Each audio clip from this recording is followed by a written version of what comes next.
శంకరులు మనకి చూపించారు గౌరవం అంటే ఏమిటో, ఎలా ఈశ్వర వాక్కుని ఎంత భక్తితో పాటించాలో మనకి నేర్పారు. శంకరుల జీవితాన్ని మన జీవితంలో సమన్వయం చేసుకుని ఎంత జాగ్రత్తగా మనం కూడా ప్రవర్తించవలసి ఉంటుందో తెలుసుకున్న నాడే శంకర భగవత్పాదుల యొక్క అనుగ్రహం మనకి పరిపుష్టం అవుతుంది. కాబట్టి మహానుభావుడు తల్లి కొరకు పూర్ణానదిని ప్రవహింపచేశారు. అటువంటి శంకరుల జీవితంలో బ్రహ్మచారిగా ఉండగా అత్యద్భుతమైన సంఘటన. శంకరులు బ్రహ్మచారిగా ఉండగా భిక్ష కొరకు ఒక బ్రాహ్మణ కుటుంబం ఇంటి దగ్గరికి వెళ్ళారు. ఆ రోజు ద్వాదశి తిథి.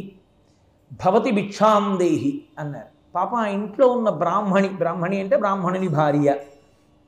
ఆమె అయ్యో ఇంటి ముందుకి బ్రహ్మచారి వచ్చాడు, ఏదో ఒకటి వెయ్యాలి. అసలు గృహస్థాశ్రమంలో ఉండడం ఎందుకు అంటే ఇంటికొచ్చిన బ్రహ్మచారికి ఇంటికొచ్చిన సన్యాసికి భిక్ష పెట్టడానికి. అలాంటిది గృహస్థాశ్రమంలో ఉండి ఇంత తేజోవంతమైనటువంటి బ్రహ్మచారి వస్తే భిక్ష పెట్టలేకపోతున్నాను. ఆవిడ ఎంతో బాధపడి ఇంట్లోకి వెళ్ళి అన్నీ వెతికింది. ఆవిడ ఒక పాడైపోతున్న ఉసిరికాయ ఒకటి ఆవిడికి దొరికింది. అంటే మీరు ఇక్కడ ఒక విషయాన్ని గమనించవలసి ఉంటుంది. ఉసిరికాయ మాత్రం ఎందుకుంది అని అనుమానం రావచ్చు.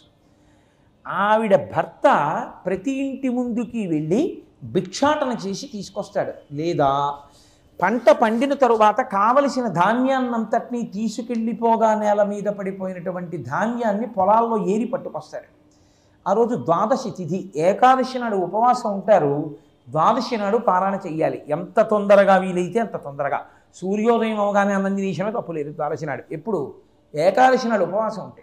ద్వాదశి నాడు ఏకాదశి ఉపవాసం ఫలించాలి అంటే ద్వాదశి పారణలో ఉసిరికాయ తప్పకుండా తినాలి. ఉసిరికాయ లేకుండా భోజనం చేయకూడదు.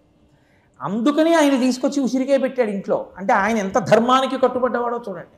ఆ ఉసిరికాయ మంచిది కాదు, కొంచెం పాడవుతున్న ఉసిరికాయ. ఎందుకో తెలుసా అండి, ఆయన ఓ మంచి ఉసిరికాయ అక్కడ దొరికిన తీయడు. ఎందుకు తీయడంటే, అంటే ఎవరూ లేరు కదా అని పట్టుకుపోతున్నామా, మంచి మేము తర్వాత వచ్చి ఏరుకోమా అంటారేమోనని ఓ వేళ మంచి ఉసిరికాయ దొరికినా ఆయన తీసుకోడు. దెబ్బ తినేసి పాడయి ఇసకంటుకుపోయి ఇంకా దాన్ని ఎవరూ తీసుకోరన్న ఉసిరికాయని తెచ్చి ఆయన ఇంట్లో పెట్టుకుంటాడు. అంతటి ధర్మాత్ముడు ఆ బ్రాహ్మణుడు. ఆ బ్రాహ్మణి అంతటి పతివ్రత, భర్తని అనుగమించింది అంత దరిద్రంలో కూడా. అటువంటి తల్లి, అటువంటి బ్రాహ్మణుడు అయినా వాళ్ళని దరిద్రం విడిచిపెట్టలేదు. అంత దరిద్రంతో బాధపడుతున్నారు వాళ్ళు. ఆవిడ ఏడిచింది శంకరాచార్యుల వారి దగ్గరికి వచ్చి. ఎందుకని? నోటితో ఏం అనలేదు. ఇంతటి తేజోమూర్తి, ఇంత గొప్ప బ్రహ్మచారి ఇంటి ముందుకు వచ్చి భవతి భిక్షాందేహి అన్నాడు. వెయ్యడానికి ఏమీ లేదు ఈ ఉసిరికాయ తప్ప అని, ఈ ఉసిరికాయ తప్ప ఏమీ ఇవ్వలేకపోతున్నానే అని ఏడిచింది. అందుకే హ్రియాదేయం భియాదేయం. ఇచ్చేటప్పుడు సిగ్గుపడుతూ ఇవ్వాలి. ఇంతకన్నా ఇవ్వలేకపోయాను అని సిగ్గుపడాలి. అంతేగాని ఇంత ఇచ్చాను అని బోరలు విరుచుకుని ఇవ్వకూడదు. అంతకన్నా దోషం ఇంకోట్లేదు. సిగ్గుపడుతూ కన్నుల నీరు పెట్టుకుని ఉసిరికాయ వేసింది ఆవిడ. ఆవిడ పొందుతున్నటువంటి క్లేశాన్ని, ఆవిడ భక్తిని, ఆవిడ ప్రేమని చూశారు శంకర భగవత్పాదులు. చూసి అరెరే ఈ తల్లి ఒక్క ఉసిరికాయ వేయడానికి పాపం ఇంత బాధపడుతోంది, ఇంత కన్నుల నీరు పెట్టుకుంది, ఎంత ప్రేమతో వేసింది నాకు ఈ ఉసిరికాయ అని వెంటనే ఆయన లక్ష్మీదేవిని స్తోత్రం చేశారు. అదే కనకధార అంటూ ఉంటారు. ఆ స్తోత్రంతో ఆయన చేసేటప్పుడు అమ్మవారిని వందే వందారు మందారం ఇందిరానంద కందలం అమందానంద సందోహ బంధురం సింధురాననం అంగం హరేహ పులకభూషణమాశ్రయంతి భృంగాంగనేవ ముకుళాభరణంతమాలం అంగీకృతాఖిల విభూతిరపాంగలీలా మాంగల్యదాస్తు మమ మంగళ దేవతాయాః ముగ్ధా ముహుర్విదదతి వదనే మురారే ప్రేమత్రపా ప్రణిహితాని గతాగతాని మాలాదృశోర్మధుకరీవ మహోత్పలేయ సామే శ్రియం దిశతు సాగర సంభవాయ. ఎంత వయస్సు పిల్లాడు, 5 ఏళ్ల పిల్లవాడు చేసినటువంటి స్తోత్రం ఇది. అంత చిన్న వయస్సులో శంకరుల ప్రౌఢిమ. ఆయన మొట్టమొదట చేసిన స్తోత్రం లక్ష్మీదేవిని ఉద్దేశించి చేశారు. లక్ష్మీదేవి ప్రసన్నురాలైంది శంకరుల పట్ల. ప్రసన్నురాలై, శంకర ఏమి ఇమ్మంటావు?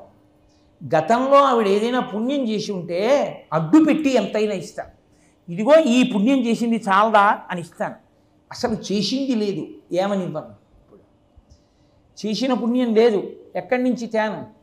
మనిషి జీవితంలో దాచుకున్నది కాదు వెంట వచ్చేది, ఇచ్చుకున్నదేదో అది నిన్ను రక్షిస్తుందని శంకరాచార్యుల వారి ప్రారంభంలోనే లోకానికి నేర్పినటువంటి పాఠం. నువ్వు దాచుకున్నది నీది కాదు, నీ బిడ్డలు పంచుకుంటారు. అలాగని అంతా ఇచ్చేయమని నేను ప్రబోధం చెయ్యట్లేదు. కానీ ఉత్తర జన్మలలో మళ్ళీ ఈ చెయ్యి ఇలా పెట్టేది కాకుండా ఇలా అడుక్కునేది కాకూడదుగా. కాబట్టి ఈ జన్మలో నీ ఒంట్లో ఓపిక ఉండగా నీ శరీరంతో నీ బలంతో నువ్వు క్షేత్రదర్శనం చెయ్యాలి, తీర్థస్నానం చెయ్యాలి. నీ ఒంట్లో ఓపిక ఉండగా ఓ మంచి కార్యానికి ద్రవ్యం ఇచ్చుకోవాలి. ఒక మంచి పని జరుగుతోంది అంటే కాయికమైనటువంటి సేవ చెయ్యాలి. కంఠంతో ఈశ్వరుణ్ణి ప్రార్థన చెయ్యాలి. చేతులారంగ శివుని పూజింపడేని, నోరు నొవ్వంగ హరికీర్తి నుడువడేని, దయయు సత్యంబులోనుగా తలపడేని, కలుగనీటికి తల్లుల కడుపు చేటు అంటారు పోతన గారు. కాబట్టి ఈ సేవ చేయడం అన్నది చేత కాకపోతే ఉత్తర జన్మలు ఎంత భయంకరంగా ఉంటాయో మనకి కనకధార నిరూపిస్తుంది. కాబట్టి ఏమి లేదు చేసిన పుణ్యం, ఏది అడ్డు పెట్టి ఈవిడికి ఉపకారం చేయమంటావు అంటే శంకరుల కనకధారా స్తోత్రంలో జీవం ఒక మాట ఉంది, ఒక శ్లోకం. దద్యా దయానుపవనో ద్రవిణాంబుధార అస్మిన్న కించన విహంగ శిశవిషణ్ణే దుష్కర్మ ధర్మమపనీయ చిరాయ దూరం నారాయణ ప్రణయినీ నయనాంబువాహ. ఆయన లక్ష్మీదేవికి ఎంత గొప్పగా వినతి చేశారో చూడండి. ఆయన అన్నారు, అమ్మా ఈ బ్రాహ్మణి ఎవరో తెలుసా? విహంగ శిశౌ. ఎంత గొప్ప మాట అండి, ఎంత కారుణికులు, ఎంతటి దయామూర్తి. అంత చిన్న వయస్సు నుంచి అంత కష్టపడి తిరిగితే నడిచే దేవుడు పరమాచార్య ఒకప్పుడు ఒక మాట అన్నారు, మేము ఎప్పుడైనా ఎక్కడికైనా వెడితే మధ్యాహ్నానికి ఆ ఊరు చేరితే మాకు భిక్ష పెట్టేవాడు ఉన్నాడా అని చూసుకుని వెడతాం. ఆ రోజుల్లో శంకరాచార్యులు వారు వస్తున్నారంటే కత్తులు నూరుతున్న వాళ్ళ దగ్గరికి వెళ్ళారు, భిక్ష పెట్టేవాడు ఉన్న చోటికి కాదు. అలాంటి వాళ్ళ దగ్గరికి వెళ్ళి వాళ్ళు ఆయన పాదాల మీద పడేటట్టుగా ప్రేమతో వాళ్ళకి బోధ చేశారు తప్ప ఎవ్వరితో కఠినంగా మాట్లాడలేరు.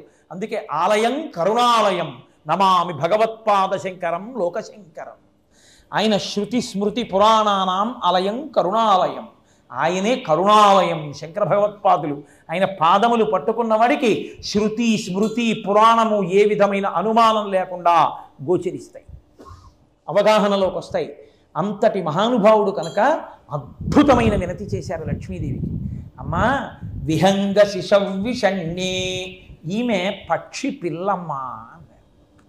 ఏమి పక్షి పిల్ల? ఏ పక్షి పిల్ల శంకరా అని అడగాలి ఆవిడ. శంకరుల హృదయం ఏమిటో తెలుసా అండి? మనకి లోకంలో రెండు పక్షులు ఉంటాయి.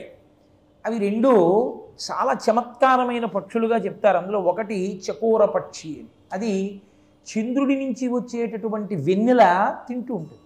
శంకరులు సౌందర్యలహరిలో దాని మీద చమత్కారం చేశారు. స్మిత జ్యోత్స్నాజాలం తవ వదన చంద్రస్య పిబతాం చకోరాణామాసీత్ అంటూ, అమ్మ చంద్రకిరణాలు అనుకుని నీ చిరునవ్వు కాంతులు తాగేసిందమ్మా, నోరు బెరడగట్టింది అన్నారు. చకోర పక్షి చంద్రుడి కాంతి తింటుంది. అలాగే సాధక పక్షి అనో పక్షి ఉంటుంది, అదొక చిత్రమైన పక్షి. ఆ పక్షికి ఈ కంఠం కింద కన్నం ఉంటుంది. ఈ కంఠం కింద కన్నం ఉన్న కారణం చేతది ముక్కుతో ఏదైనా ఇలా పట్టుకుని నోటితో మింగితే ఇక్కడి నుంచి కింద పడిపోతుంది. అందుకని దానికి కడుపు నిండదు. దానికి కడుపు నిండదు.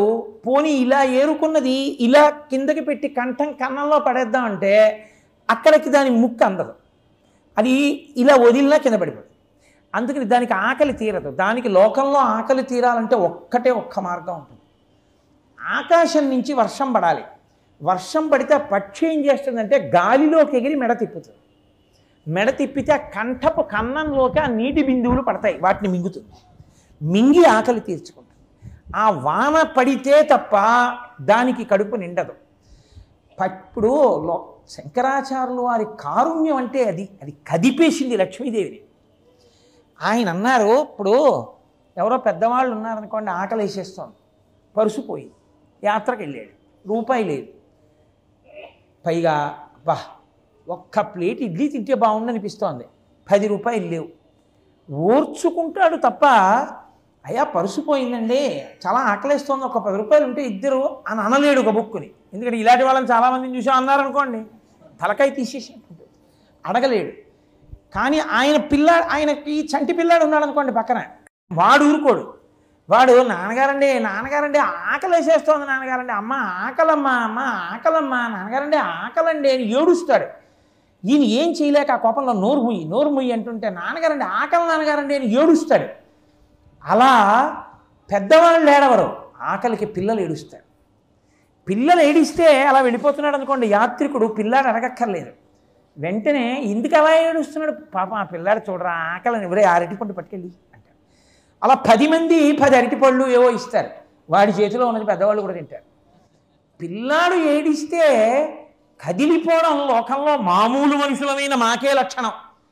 అమ్మా ఈ బ్రాహ్మణి ఏడుస్తుంటే దయామూర్తివి నీ గుండె కదలలా, గత జన్మలలో పాపం అంటావా, కదలద్దమ్మా, నీ మనసు కదలద్దు, కదిలి ఆ పాపం ఏదైనా ఉంటే కొట్టవతల వారాయమ్మా, నీకు కష్టమా.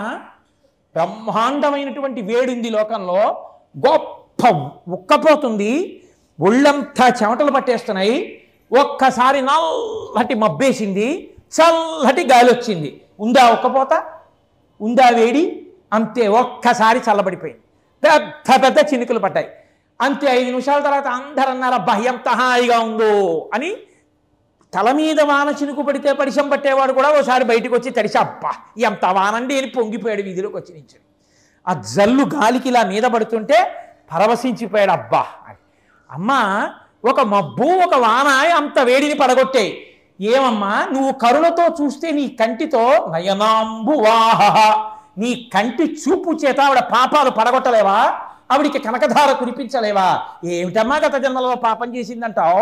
విహంగ శిశవిషణ్ణే, పక్షి పిల్లమ్మ, తల్లి పక్షి అయితే వాన మళ్ళీ పడేదాకా ఎక్కడో కుయ్యో అంటూ కూర్చుంటుంది, ఇది పక్షి పిల్ల. నువ్వే పెట్టచ్చుగా శంకర, పక్కింట్లో భిక్షడికి అంటావేమో, నేను పెడితే కడుపులోకి వెళ్ళదమ్మా, ఇక్కడ కన్నం ఉన్నది, అక్కడి నుంచి పడితేనే ఆ కన్నంలోకి వెళ్ళి కడుపులోకి వెడుతుంది, నువ్వు కురిపిస్తే అందాలి తప్ప నేను పెడితే అందేది కాదు. అందుకనమ్మా నువ్వే ఇవ్వాలి. ఎంత కారుణికులండి ఆయన కొరక ఈ ప్రార్థన. అమ్మవారు కదిలిపోయింది లక్ష్మీదేవి, అయ్య బాబోయ్ శంకర ఏమిటి ప్రార్థన అందంతే. అందుకే మీకు చిత్రం చెప్తున్నాను, అప్పటి నుంచి ఇప్పటికీ ఏమిటో తెలుసా అండి, పోయిన వస్తువులు దొరికేస్తాయి కనకధార చేస్తే.